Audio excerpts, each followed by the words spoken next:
하나님께서 오늘 우리에게 주시는 말씀은 시편 77편 19절로 20절 말씀입니다. 제가 봉독하겠습니다. 거룩하신 하나님의 말씀입니다.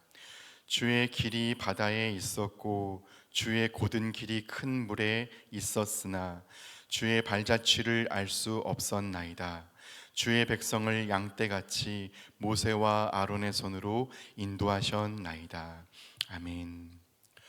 링컨은 구두 만드는 아버지의 아들로 태어나 대통령이 되었습니다. 명문 가문의 사람들은 당황했고 화가 났습니다. 상원에서 취임 연설을 하는 날 그가 단상에 서자 한 사람이 일어나서 질문했습니다.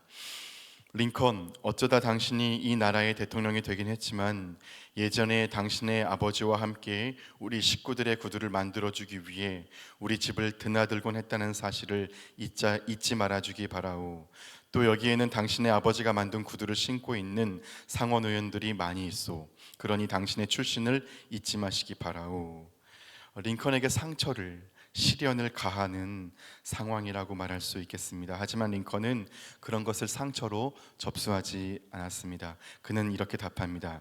내가 상원에서 첫 연설을 하기 직전에 나에게 나의 아버지를 생각하게 해주어서 감사합니다. 나의 아버지는 매우 멋지고 창조적인 예술가였습니다. 아버지보다 더 아름다운 구두를 만들 줄 아는 사람은 세상에 없습니다. 내가 앞으로 어떤 정치를 하든 내 아버지만큼 위대한 사람이 되지 못하리라는 것 나는 잘 압니다. 나는 결코 나의 아버지를 능가할 수 없습니다. 하지만 당신들 귀족 여러분에게 한 가지 말씀드리고 싶습니다. 만일 나의 아버지가 만들어드린 구두가 여러분의 발에 맞지 않거든 나도 아버지에게 배운 기술이 조금 있으니 나에게 말씀하십시오.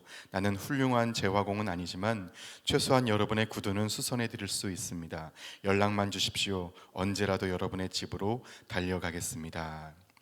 시련 혹은 상처가 될 수 있는 상황이었지만 말씀의 사람 링컨은 문제가 되지 않았습니다.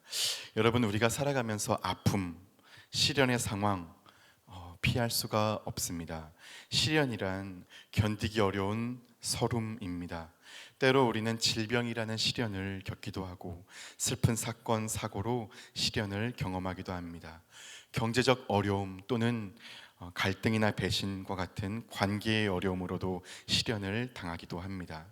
시련이 없기를 바라지만 시련 없는 인생이란 존재하지를 않습니다. 시련이란 우리의 운명이라고 말할 수밖에 없겠습니다. 그렇다면 우리의 질문은 이것이어야 합니다. 시련을 어떻게 극복하는가? 하나님의 사람은 어떻게 시련을 넘어서는가입니다. 대부분의 사람들은 고통의 시련을 만나면 그런 시련에 잠식당하고 맙니다. 사람들이 예수를 십자가에 못 박았을 때 그것은 분명히 시련이었습니다. 그러나 예수께서는 아버지, 저들을 용서하여 주옵소서, 자기의 하는 일을 알지 못함이니이다. 용서해 주시기를 간절히 청하셨습니다.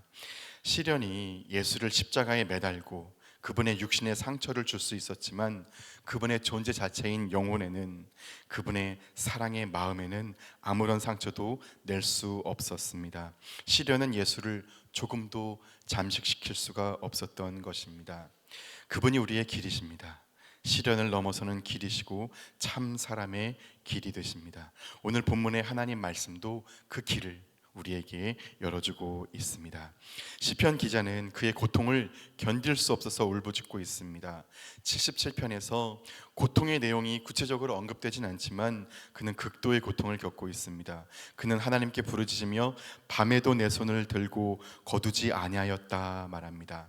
하나님의 도움을 간절히 바라서 밤새 손을 들고 기도했지만 자기 손을 거두지 아니하였다는 말은 밤새 하나님의 도우심이 오지 않았다는 말입니다. 그래서 다른 어떤 위로도 마다하였다 고백합니다. 그는 잠도 이룰 수 없는 정도의 고통으로 괴로워 말할 힘조차 없다 고백합니다. 그는 그리고 이렇게 질문합니다. 하나님께서 정녕 나를 잊으셨는가? 하나님의 인자하심, 그 한결같은 사랑이 나에게 끝난 것인가? 나는 하나님께 잊혀진 존재가 된 것인가? 이전에는 하나님과 깊은 친밀함을 누렸지만 지금은 하나님으로부터 버림받은 것 같은 고통 속에 처해 있던 것입니다. 여러분, 시련 속에서 대부분의 사람들은 그것을 어떻게 대처하고 극복합니까? 세상의 사람들은 고통을 잊기 위해 무언가를 찾습니다. 고통을 대체할 만한 것을 찾기도 합니다. 술이나 쾌락을 찾기도 합니다. 또 어떤 이들은 친구를 찾아갑니다. 친구에게서 위로를 얻습니다.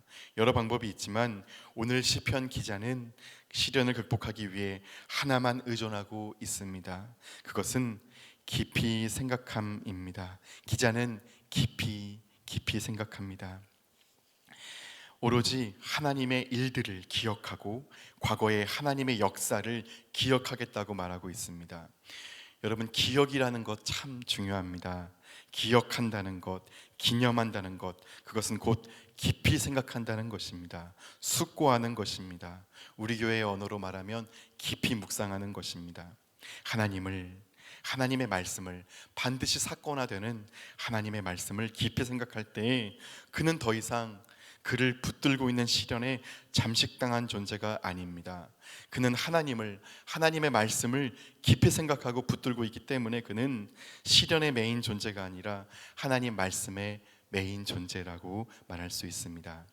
하나님의 말씀으로 나를 둘러싼 시련과 괴로움을 하나님의 관점으로 재해석한다면, 나의 현실을 말씀으로 하나님의 관점으로 볼 수 있다면 절망할 수 없습니다. 그래서 과거에 하나님의 역사하심을 깊이 숙고했던 사람들은 한결같이 시대의 시련을 극복했습니다. 이사야는 외세의 침략 속에서 어찌할 바를 몰라 당황하고 있는 사람들에게, 두려움에 짓눌려서 숨소리조차 내지 못하는 사람들에게 외쳤습니다. 하나님께서 우리의 성벽이 되신다. 하나님께서 우리를 구원하셨다. 아직 실현되지 않은 미래의 사건이지만 마치 이미 성취된 것처럼 선취 속에서 시련을 극복해 있었습니다. 역사의 주관자이신 하나님의 관점으로 역사와 시련을 새롭게 해석했던 것입니다. 우리는 어쩔 수 없이 시간을 과거, 현재, 미래로 나눠서 말할 수밖에 없습니다.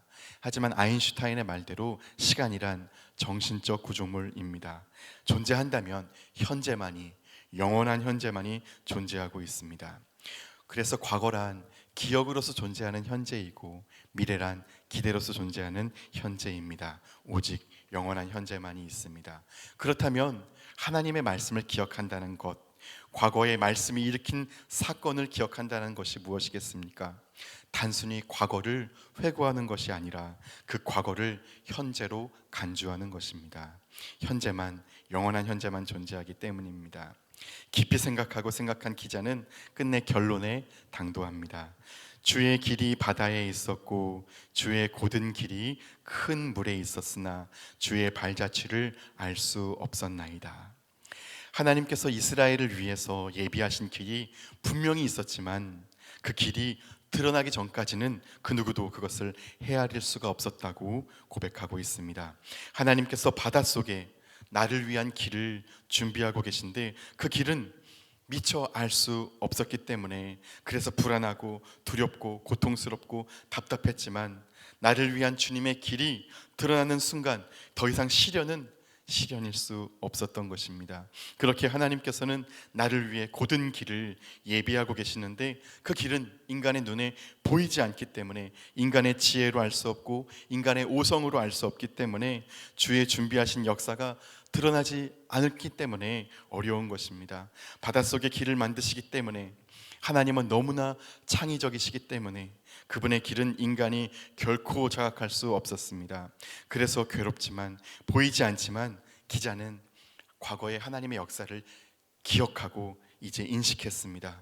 결국 때가 되면 하나님께서 바다를 가르시고 당신의 길을, 나를 위한 하나님의 곧은 길을 드러내시리라는 것을, 그때가 되면 시련의 바다, 그 바다를 마른 땅으로 걷게 하신다는 것을 기자는 인식하고 붙들고 있습니다. 그래서 그의 시련은 해체되었습니다. 기자는 믿음을 고백하면서 시를 마무리합니다. 반드시 주께서 이스라엘을 인도하신다고 말합니다. 하나님의 말씀으로 나의 고통과 시련이 새롭게 보였습니다. 사랑하는 여러분, 하나님 아버지께서 우리의 아버지이십니다. 하나님 아버지께서 바다 가운데에 바다 속에 우리의 길을 준비하고 계십니다. 지금 우리에게 보이는 것은 넘실거리는 무서운 바다이기 때문에 죽음의 바다 앞에서, 시련의 바다 앞에서 고통스럽고 절망만 보이지만 그분의 길은 바닷속에 온전하게 감춰져 있었던 것입니다. 60주년을 넘어서는 우리 교회의 길, 우리가 측량할 수 없고 도저히 헤아릴 수 없는 그분의 지혜로 위대한 길을 아버지께서 준비하고 계십니다. 우리가 생각지도 못한 방법으로 하나님께서는 우리를 이끌어 가십니다. 모든 희망이 가로막힌 듯하고 길 없는 시련 속에 계신 분이 계십니까? 절망의 바다, 두려움의 바다, 경제적 어려움의 바다, 관계적 갈등의 바다, 시련의 바다에 가로막혀 있는 분이 계십니까? 하지만 주님은 그 바다에 길을 내십니다. 기도하겠습니다. 하나님 아버지, 오직 하나님의 약속하신 말씀을 깊이 묵상함으로 바다에 길을 내시는 하나님을 붙들므로 사방으로 오교쌈을 당하여도, 답답한 일을 당하여도, 거꾸로 뜨림을 당하여도, 어떤 시련을 당하여도 극복하는 기자를 보았습니다. 하나님의 사람들 자신의 가능성이 아니라 하나님의 가능성으로 살아가는 희망의 사람들입니다. 저희를 그렇게 세워 주옵소서. 감사드리며 예수님의 이름으로 기도드립니다. 아멘. 이 시간 다음과 같은 기도의 제목으로 기도드리겠습니다. 지금 들은 말씀이 내 삶으로 이어지게 하옵소서. 동네 세매줄 성경 말씀 묵상과 동네 모임을 통해 각 동네마다 하나님의 나라를 깊이 경험하게 하옵소서. 2025년의 마지막 한 달 모든 성도님들이 올해를 잘 마무리하고 내년을 잘 준비하게 하옵소서. 연말 사역에 주님의 큰 은혜가 있게 하옵소서. 캄보디아의 티움 꾼티어 양의 2차 수술이 잘 되고 후유증 없이 잘 회복되게 하옵소서. 이 나라가 하나님의 공의와 은혜 아래 정치, 경제, 사회가 안정되고 대통령과 모든 지도자들이 국정을 지혜롭게 운영하게 하옵소서. 육체와 마음의 질병으로 고통 중에 있는 지체들에게 주님의 치유와 회복의 손길이 임하게 하옵소서. 공동 기도문의 기도 제목과 각자의 기도 제목을 따라 기도하시다가 삶의 자리로 나아가시겠습니다. 기도하겠습니다.